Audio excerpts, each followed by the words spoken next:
Bon dia a tothom. Teníem moltes ganes quan parlem de comunicació i de comunicar el vi i tot això, ens trobem que, com que hi ha 1000 maneres de fer vi, 1000 maneres d'elaborar, però inevitablement una mena de revolució que hem viscut en els darrers temps és precisament una nova manera d'acostar-se més a la terra, altres tipus de viticultura, parlem d'ecologia, de vins naturals, de sostenibilitat, que és un concepte que no sé si el tenim clar perquè potser el fem servir massa, i vam pensar que era interessant també que 3 cellers que es dediquen a aquest tipus de viticultura i d'elaboració de vi poguessin explicar-nos la seva experiència una mica, sempre des del punt de vista comunicatiu. Ja sé que ara serà molt difícil perquè vosaltres que sou més aviat tècnics tendireu a parlar de la feina que feu a la vinya, que està molt bé i que és molt interessant, i també el celler, però a mi m'agradaria que poguéssim explicar una mica com transmetem allò que feu, que moltes vegades, sobretot quan és en el cas de la biodinàmica, és molt difícil d'explicar. Estem d'acord o no? Les 3 persones que tenim aquí són el Rubén Parera, de Finca Parera, la Núria Artiaga, del celler Credo, i el Joan Esteve, de Raimat. Els 3 fan viticultura ecològica, no tots ho posen a les etiquetes, que això també m'agradaria parlar-ne perquè no deixa de ser una manera de comunicar-ho.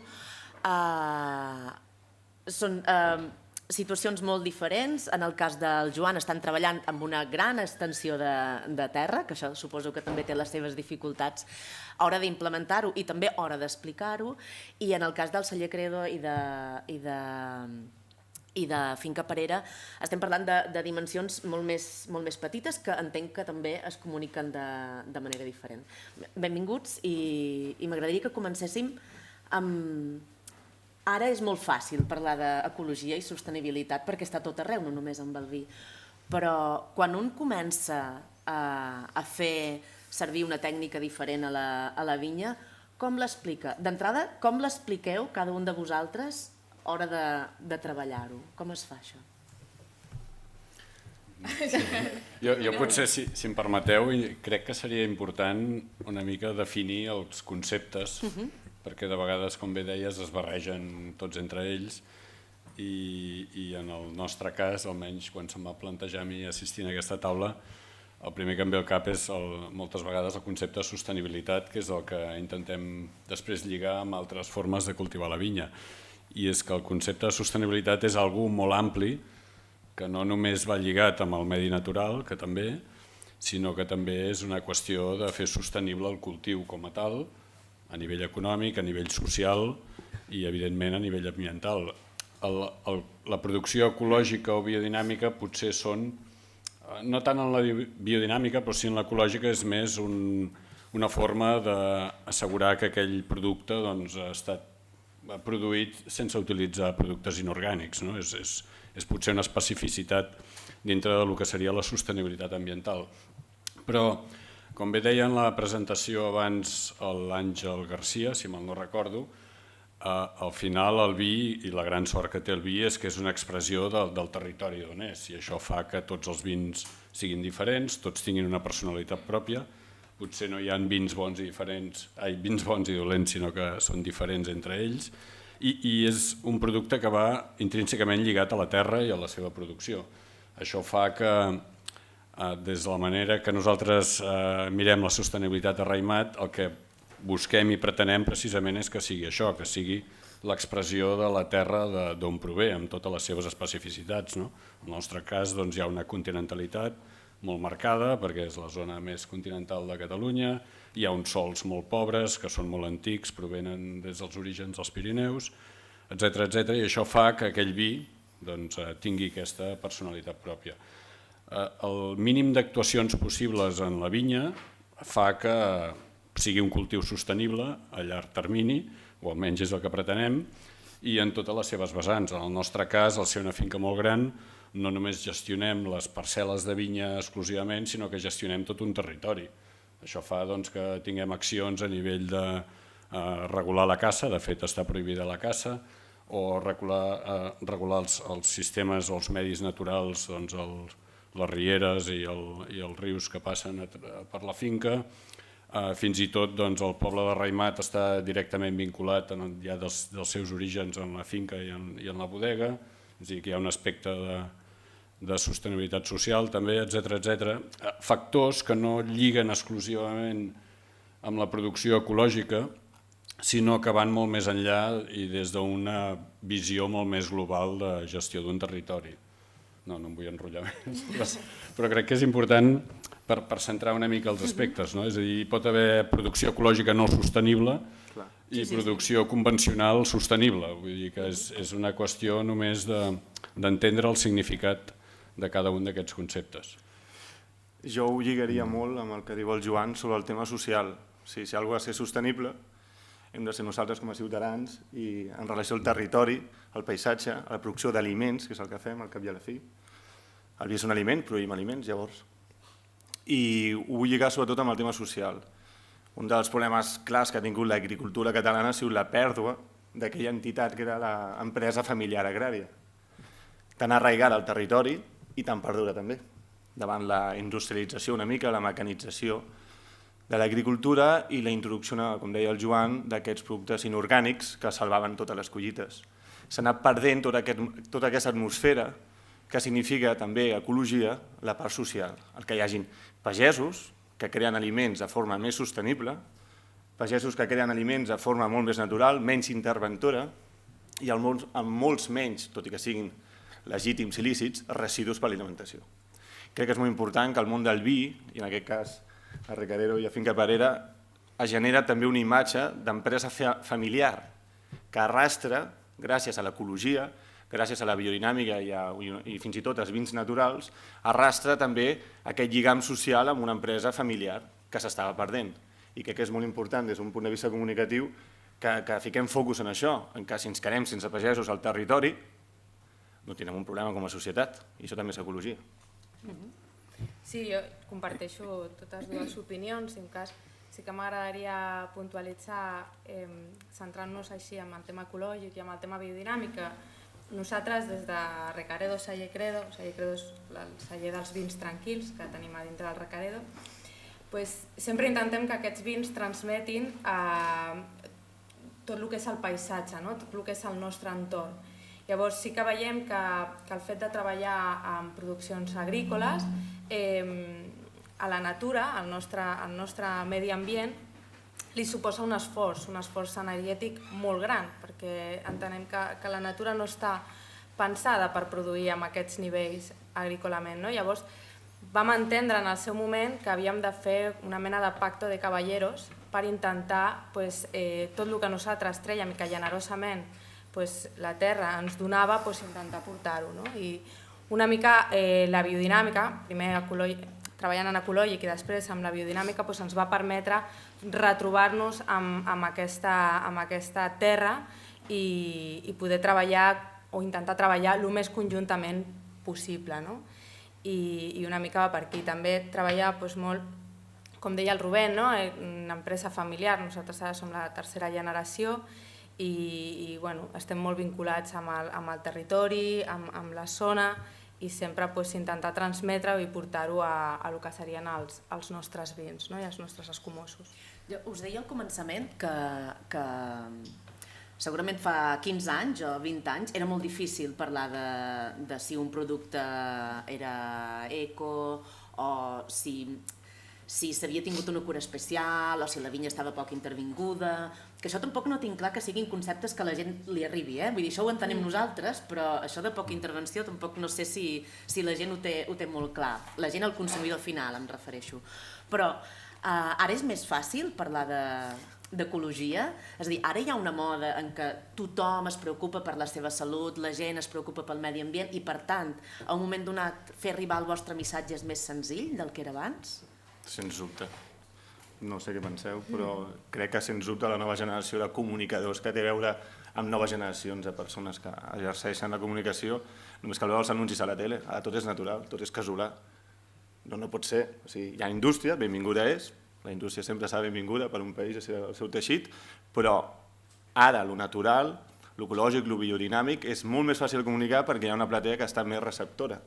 I segurament és gràcies a això, que hi ha hagut una feina de comunicació d'11 anys, però fa 15-20 anys enrere I jo en aquest cas ho tinc fàcil perquè el meu pare va ser pioner en fruita dolça, va ser el primer pagès que va ficar cireres amb la CCPAE, amb la qual cosa a casa ha sigut molt fàcil.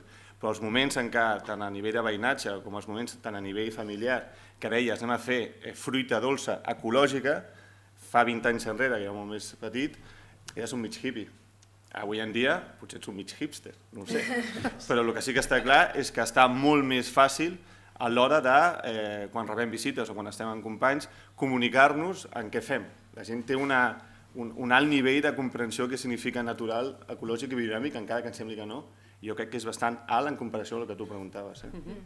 Sí, jo crec que ara és molt més fàcil arribar, perquè el consumidor ja t'ho demana, no? Ells ja són... Abans ho havies d'explicar tu, semblava que hi havia un cert escepticisme, i m'estàs dient tot el que fèiem abans no era correcte, i ara no, és la pròpia gent la que et demana sobretot aquest punt ecològic. Jo crec que encara costa una mica explicar la biodinàmica, és una que encara la gent no està tan oberta, té interès, però hi ha una mica d'escepticisme, no? I és un treball que hem d'anar fent, sobretot aquells cellers que vulguin treballar en biodinàmica, no? De donar-ho a conèixer i després que la gent esculli si li agrada, si no li agrada, si ho rep bé. Jo en aquest sentit potser seria una mica més crític perquè tinc la sensació de que tendim massa a la simplificació, és a dir, el segell ecològic, aquest producte és ecològic o no és ecològic, és com si fos una barrera que la superes o no la superes, no? El concepte jo crec que és molt més global, va molt més enllà i la fita no s'assoleix mai perquè sempre hi ha marge per fer les coses millor, no és només assolir el tenir un segell i que el consumidor moltes vegades simplifica darrere d'aquest segell amb que allò és bo o és natural o té una sèrie de connotacions que no són específicament lligades a lo que en aquest cas es certifica. Per això jo insisteixo més en aquesta visió global de la gestió del territori i de l'entorn perquè és un procés que no s'assoleix mai. Des d'un punt de vista teòric, per exemple, el monocultiu de la vinya ja no és sostenible o ja no és biodinàmic perquè ha d'integrar molts factors com són, no sé, que puguis tenir alguna de ramaderia, potser un hort, com deia el Rubén, i tenir fruita dolça i després la vinya i amb tots aquests processos integrar-los dintre d'un equilibri natural i que tots ells estiguin interrelacionats. Són conceptes molt teòrics i molt difícils d'assolir, però de vegades potser tendim massa a simplificar i en l'etiqueta a intentar resumir masses coses, i això realment és molt complex. Hi ha altres països que en aquest sentit han defensat altres segells de qualitat o no sé, a nivell de biodiversitat o mediambiental que estan lligats potser més a la producció integrada, a la sostenibilitat, etc. Però aquí hi ha molt debat, depèn de quin tipus de consumidor rep la informació. Hi ha un excés de termes d'aquests que comentàveu, com això, sostenibilitat, ecològic, biodinàmic, natural, casolà, que deies tu. Penseu que hi ha un excés d'això, de voler posar dins el mateix sac molts conceptes que potser són diferents? És que potser venim de simplificar-ho massa, no? És que clar, ens hem trobat en una generació, jo he nascut en una casa on tot s'havia industrialitzat i tecnificat, potser hem perdut les coses clares, el que era artesà, artesà veritat. Artesà significa que hi ha una persona al darrere que crea amb les seves mans i el seu pensament. O sigui, hem desvaloritzat tant les paraules que ara potser ens costa entendre-les per si mateixes. Però és que natural està molt clar el que és. Artesà està clar el que és, casolà jo crec que no hi ha cap dubte. Vull dir, els tecnicismes sí que ens han, que en aquest sentit, et dono tota la raó, distanciat de la realitat. La famosa producció integrada ningú la va entendre i per això no ha arribat enlloc a nivell comunicatiu i va estar molts anys implicada en el món tècnic. Però no ha arribat enlloc la producció integrada, que tenia una Marieta com a segell i potser ningú ho reconeix. Llavors, potser és que ens hem passat de simplificar-ho, vull dir. Bueno, jo el que crec, una mica amb la línia aquesta de la simplificació i la crítica que feies tu, és que estem desbordats a nivell de comunicació. O sigui, ens arriben inputs per tot arreu d'informació i cada vegada tendim a fer una mica l'eslògan més petit per intentar en una frase fotre tota la comunicació possible i que li arribi al consumidor, que el consumidor la interioritzi, la paeixi i assumeixi i entengui el missatge que tu estàs donant. I jo crec que aquí és difícil. Llavors, jo crec que hem d'intentar buscar la manera d'arribar al consumidor i explicar-li tot i que ha d'entendre, i nosaltres hem d'intentar fer l'esforç també, que potser en un eslògan no hi cap tot i que potser hi ha més coses que s'han d'explicar i que és important que parem un moment i que obrim les orelles i que obrim els ulls i que intentem escoltar el que ens estan volent dir. Perquè per molt que fiquem un logo, 2 logos, 3 etiquetes, un marxam i un no sé què, al final això no arriba, o sigui, ho veus ràpid i no se't queda, no? I moltes vegades nosaltres amb les visites, quan venen a veure'ns gent com vosaltres, intentem explicar tot el conjunt, o sigui, no només, ara perquè estem parlant d'ecologia o biodinàmica, però no només això, sinó tot el macrocosmos que forma part de la teva casa i de la teva manera de treballar i de la teva manera de fer. I això no es pot resumir en un hashtag. Això no arriba. Això és la sostenibilitat que va una mica per aquí, no? Jo diria que, de fet, segurament tots treballem amb el mateix objectiu, potser per camins diferents, perquè també són circumstàncies diferents, però l'important és, jo crec, mantenir-se en l'essència del que realment es vol fer. No potser de fugir de l'etiquetatge, com deies molt bé ara, sinó que tens uns principis de cultiu, pensant en que les futures generacions trobaran alguna millor del que ens van donar a nosaltres i que d'aquesta manera haguem contribuït, encara que sigui en la mínima expressió, a aquesta millora i que els que vinguin darrere es trobin unes vinyes en condicions, que no ens haguem carregat a l'entorn on pertanyen i que siguin sostenibles també per futures generacions. Si mantenim aquest principi des de diferents vessants, doncs segurament tot l'altre anirà venint, però clar, quan intenta simplificar-ho en un nom o en una etiqueta doncs és realment complexa perquè és infinit la projecció de millora que tenim per fer millors vins o que siguin més expressió d'aquell territori, etc.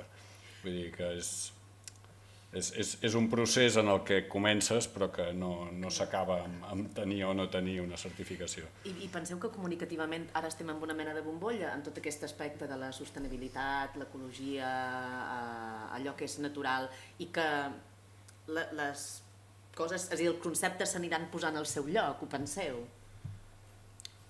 Jo ara m'he perdut una mica. No, vull dir, sí, per això que dèiem que tenim com un boom comunicatiu de la rapidesa, de la immediatesa, de les coses curtes i a tope, que puguis, és a dir, que hagis de resumir excessivament, si penseu que el fet de que passi això, és a dir, vosaltres expliqueu el vostre projecte, també hi ha molta gent que posa el segell de natural, ecològic o sostenible només com un fet comunicatiu, que no seria exactament el vostre projecte. La meva pregunta és, hi ha una mena de bombolla d'aquests conceptes i que s'anirà ajustant i s'anirà posant al seu lloc perquè és una cosa lenta o penseu que us haureu d'acabar d'explicar d'una altra manera?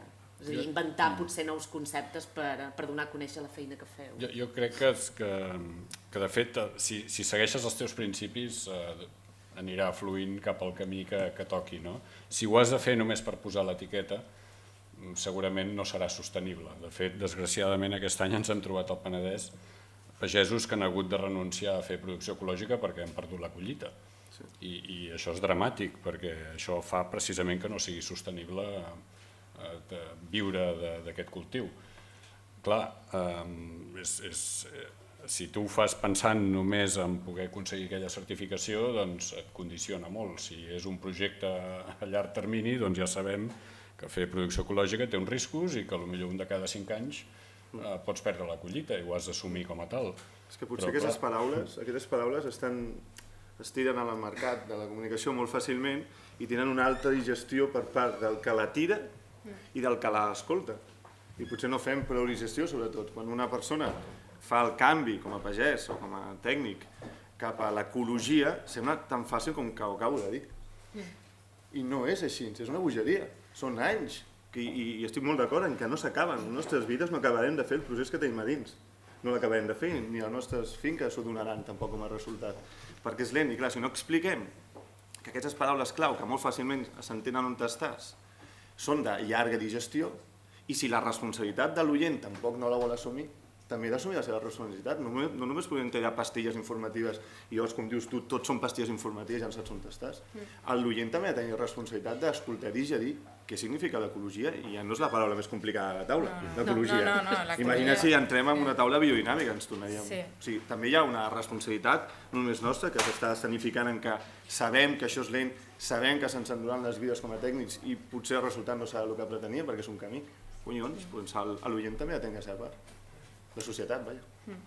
I hi ha una última cosa, no sé com anem de temps. Puc fer una altra pregunta? O no? Ah, fantàstic. Bueno, si voleu fer preguntes, jo en tinc més, no acabaria mai, però...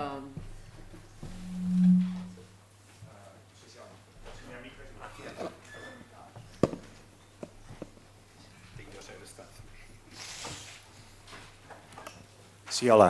Jo només volia fer un comentari que sempre que es parla de vins i medi natural parlem sempre de viticultura i la realitat és que el que és més contaminant en el món del vi és el transport seguit de les activitats al celler. I bueno, és una reflexió que crec que és bo fer-la perquè sempre això, per exemple, el transport comporta parlar de packaging i el tema packaging ens costa no pensar en packagings alternatius i crec que és una reflexió que ens hem de plantejar des del sector. Només volia fer aquest comentari a veure si esteu una mica en aquesta línia. Gràcies. Sí, jo coincideixo plenament perquè si no estic errat crec que no sé si el 60 o el 70% de la petjada de carboni d'un vi és la mateixa ampolla. Quan veiem moltes vegades que com més vols comunicar un vi de qualitat, més pes ha de tenir l'ampolla i, de fet, menys sostenible és aquella ampolla perquè per produir tot aquell volum de vidre o pes de vidre doncs es necessita molta energia, no? I és on estem produint més petjada de carboni. Llavors és com un contrasentit, dona la sensació que els vins més cars, en teoria els més bons, porten molt més pes de vidre i potser porten el segell de producte ecològic, el qual és un contrasentit des del punt de vista de sostenibilitat. El transport també és important, però crec que només el vidre és el 70% de la petjada de carboni. Jo aquí volia fer un incís perquè m'ha fet molta gràcia el comentari aquest, perquè ahir parlant, com bé deies, jo soc més tècnica, llavors la part de comunicació em penya una mica més, però ahir parlant amb els meus companys de comunicació a l'hora de preparar el dia d'avui, parlàvem precisament del recorregut que havia fet el celler Credo i que tot just començava Recaredo amb el tema de les ampolles. Nosaltres, un dels nostres vins és el Can Credo, que és un dels nostres vins més emblemàtics. Antigament portava una ampolla troncocònica de 835 grams, si no recordo malament, i era així com molt... Bàsicament per destacar, no? I això ja fa uns quants anys que va canviar i ara treballem per tots els nostres vins amb ampolles de 350 grams, crec que són, si no vaig errada, etiquetes de cotó, amb material de cotó. I en el cas dels caves, que també és una ampolla molt pesada, ara estem començant a introduir ampolles de baix gramatge. Una mica perquè, és veritat, és una cosa que canta, que molesta. Dius, ostres, estàs fent un esforç molt gran dintre de les teves vinyes, de les teves finques, del paisatge, i després què passa? Que entra el raïm al celler i aquí no passa nada, no? Doncs no, també hi ha tot un esforç aquí dintre per intentar pal·liar els efectes que tu puguis tenir envers el planeta per procés de fer vi. També, no sé, tindria molts exemples que donar, però hi ha una sensibilitat. Poder no estem fent la feina bé a l'hora de comunicar-la, però hi ha una sensibilitat a l'hora d'intentar pal·liar amb aquests temes. Jo, per contestar, vull afegir un concepte que és de tota la vida, però que tots nosaltres l'hem ficat en un altre ambient, que és el granel. El granel soluciona la teva pregunta. Com a mínim, en la ràtio cost per litre. nosaltres també utilitzem la mínima expressió del cristall. Estem amb una ampolla que se li diu comercialment Lux Natura, imagina't les paraules. Lux, que vol dir luxe, natura, això mateix ja. Jo compro una ampolla que es diu Lux Natura i són 239, vull dir, un mínim de lo mínim, no? Però igualment, totalment d'acord, no estem fent la feina. I som nosaltres els primers que hem de fer, perquè som els que generem. La solució és el granel, sens dubte. Siguin en format backing box, siguin en format containers que van cap al port i van en altres backing box, sigui el format granel de recollida en el celler, que això s'ha perdut encara més, que era lo normal. La gent volia un bon vi, doncs què feia? Anar al costat, al celler del costat. I aquí lligaríem amb el tema social. Si en comptes d'exportar, que jo exporto molt, Recadeo exporta molt i segur que Raimat exporta molt, si en comptes d'exportar tant tingués un consum intern, i m'ho dic a mi mateix en autocrítica, no ho aconsegueixo, i és perquè socialment hem perdut aquella xispa sobre el granel, el bon granel, allò que anaves a buscar al celler del costat perquè era el més fresc, i és la lògica. Quin ha de ser si no el més fresc, el celler al teu costat de la teva residència. Com que l'hem fotut molta canya al granel d'una forma dolenta, el granel s'ha acabat sent per la generació de la meva quinta el pitjor, jo crec que hem de ficar molts esforços en que el granel torni a ser el vi fresc de més proximitat. I aquesta ràtio de cost per litre la baixaríem en picat, a nivell sectorial. Com a exemple, vam intentar, i ho dic perquè parlar és fàcil, vam intentar exemplificar amb una botiga a Barcelona, que es deia La Festival, que hem tingut de tancar, però La Festival era un exemple, 10 aixetes a granel de territori pròxim. I intentar donar-li aquell push més modernillo, per dir d'una manera popular, per captar l'atenció de la gent jove que ha de fer el consum següent. O sigui que sí que és possible, però ens ha d'acompanyar la comunicació en aquest cas, ens ha d'acompanyar tothom en dir que el granel val la pena de ficar-lo en la variable. Ens ajudaria molt a ser més sostenibles, de veritat. Alguna pregunta més? Gràcies. Vosaltres com a productors, al final la vostra ampolla és la vostra etiqueta, no? I és la vostra, vull dir, comunicació, no? Quan arriba el consumidor agafa una ampolla i el primer que fa, si té un interès, és llegir l'etiqueta i veure, no? Llavors aquí entren molts factors, perquè al final esteu comunicant sense estar vosaltres presents i el que dèieu, simplificar, no?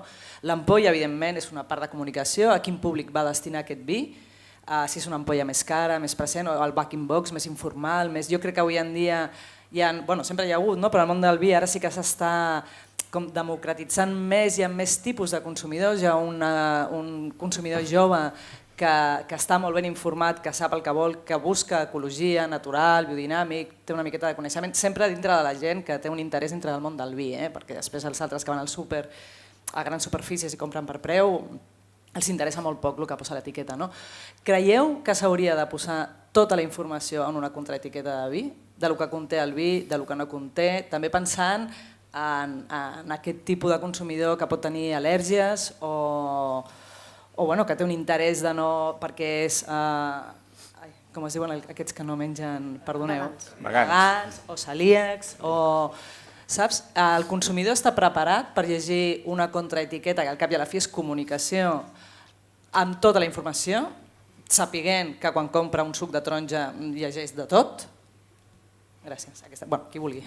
Bé, per la nostra part és evident que hi ha tot un ventall de públic molt extens i hi ha diferents graus d'interès de les especificitats d'aquell vi, però avui en dia, com que tothom té internet, en el mòbil i el que sigui, hi ha els codis QR, que en el nostre cas hi és a totes les ampolles. Sí, en general, em diuen per allí, gent que està a comunicació que...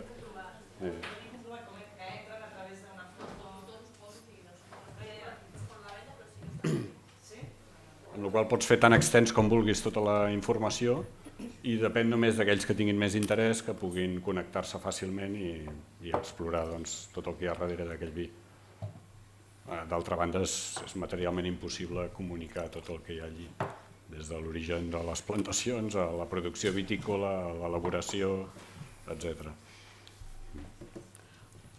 Jo crec que les etiquetes de vi són bastant petites i no donen per gaire. Sí, la contraetiqueta, que en veritat és el que és l'etiqueta legal, no? Al final, jo el que crec, per simplificar una mica, si és que es pot simplificar, que el vi al final és un aliment. Llavors, com a aliment que tu ingereixes, ha de portar legalment tota una informació que és important per al consumidor. A banda d'això, si ets ecològic, biodinàmic, li fiques més celler, si estàs dintre de la DO, etc. El problema és, o el hàndicap que jo li veig, és que el vi, com deia bé l'Alícia Estrada, té una part emocional, de situació, una part molt intrínseca de la part emocional que aquesta costa molt que la puguis comunicar dintre de l'etiqueta, i que crec que fa del vi un producte diferent a el que es coneix com a alimentació. De fet, té una legislació pròpia, no queda integrat, però està fora. Llavors, tot això dintre de l'etiqueta jo no sé la manera, no sóc experta, però no veig la manera que es pugui comunicar. Jo crec que això és una feina que hem de fer des de les cases, de poder acostar-nos i que la gent també, crec que el consumidor ha de tenir aquest punt de curiositat, aquest punt de voler vincular-se, aquest punt de voler saber una mica més, ja no només pel vi, sinó per moltes més coses, i voler informar-se de tot això i al final no conèixer un vi perquè l'has comprat i ja està, sinó conèixer més enllà. És que és tan maco poder aprofundir i ara actualment no ho fem amb res. Vull dir, costa molt que agafis i aprofundeixis en algun tema o alguna cosa. I jo crec que forma part d'un esforç que hem de fer entre tots, a nivell de comunicació, però també a nivell de l'altra banda, que vulgui estar receptiu, que deia el Rubén. Jo em quedaria amb el marc d'aliment.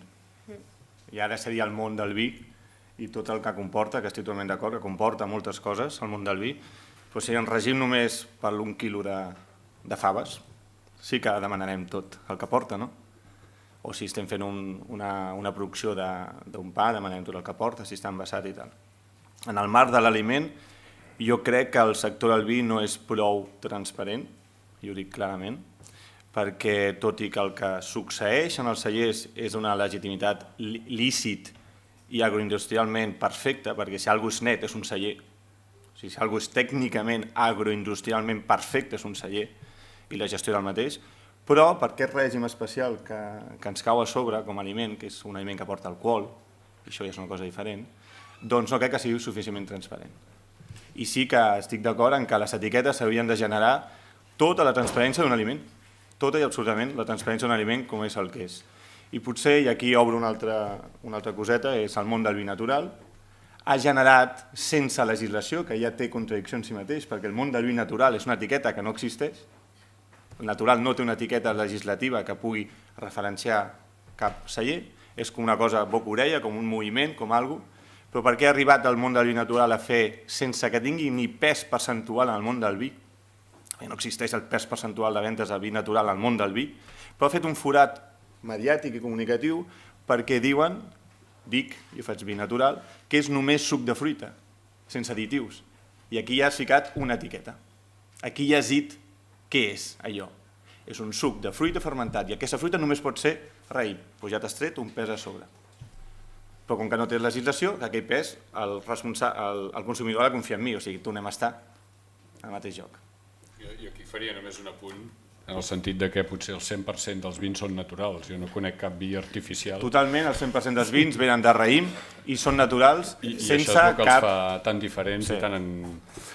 Però sí que tenen alguns vins, tenen additius totalment, evidentment, sans, legals, com pot ser la sal, que tothom sap que és un additiu, tothom sap que és un tòxic i tots ens la fotem a la sang. Vull dir, no passa res per dir-ho que tots els vins són naturals, sens dubte, això no en tinc cap dubte, i també, en autocrítica, la legislació no ens permet, o ens deixem que no ens permeti, explicar fil per randa quins elements nutritius porta el vi. O sigui que també una autocrítica per nosaltres mateixos. És que potser algú altre vol preguntar, però a mi em sobta molt quan el cost que té per a petits productors, en el cas del Rubén, vosaltres potser teniu ja departaments més especialitzats en comunicació, al final petits productors que treballen en ecològic o que tenen un segell biodinàmic o el que sigui, que està molt bé posar-ho a l'ampolla, evidentment, perquè al cap i a la fi el consumidor quan va i compra el vostre vi té una informació addicional i és un cost de treball, administratiu, econòmic. El tema és per què els vins que va haver-hi en el 2000, ara ho tinc pel telèfon, ho hauria de buscar si després ho voleu, un estudi a França on sortia que no vaig errada si dic el 70% d'una analítica que havien fet en vins comprats al supermercat contenien traces de pesticides. Llavors, clar, és molt greu que el consumidor estigui bevent pesticides, no? Per què no els que treballen amb pesticides, herbicides, estan obligats a posar-ho en una etiqueta a les ampolles de vi? Per què el consumidor no pot saber que potser aquell vi pot contenir traces d'alguna cosa? Vull dir, per què els que treballeu en ecològic esteu obligats a posar-ho? Obligats no, però evidentment teniu un cost i ho feu, i els que no ho fan no estan obligats a indicar-ho. Jo aquí faria un apunt i diria que el 100% dels raïms estan produïts amb pesticides. L'única diferència és si són d'origen orgànic o inorgànic. És a dir, si són d'origen orgànic és quan pots fer producció ecològica, i això té una sèrie d'avantatges i inconvenients, i els que són d'origen inorgànic són pesticides convencionals, que crec que és els que et refereixes amb la pregunta. Però tots estan produïts, els ecològics s'utilitzen pesticides igual, però orgànics en aquest cas. És a dir, s'utilitza el coure, el sofre, que és un derivat del petroli, o el coure, que és un metall tòxic pel medi ambient. Llavors, potser no és sostenible, de fet ja s'està regulant l'ús del coure en la producció ecològica perquè és un pesticida en aquest sentit que és tòxic. Clar, això és el que genera molt debat intern des del punt de vista tècnic del que és sostenible o no el fet de ser ecològic o no. És a dir, que és complexa tot el tema. Però no sé si això respon a la teva pregunta, però era per fer un aclariment simplement dels conceptes, per tenir-los clars entre tots. Potser la dosis és al final el que marca tot producte que ingerim, la dosis. Uns grams de sal no passa res, però si passes a sal ja sabem què passa. Doncs mateix, l'alcohol és un tòxic i ningú el discuteix mai al nostre món. I totalment d'acord, no es fan raïms sense pesticides. La gran diferència és el seu origen, si és mineral, com pot ser el sofre, o també pot ser derivat petroli, amb la qual és impossible fer permacultura en vinya de forma sectorial. Tenim feina a l'hora de comunicar-ho, doncs, oi? Ens queda una mica de feina. No sé si hi ha alguna pregunta més. Doncs ja estem. Moltes gràcies als tres.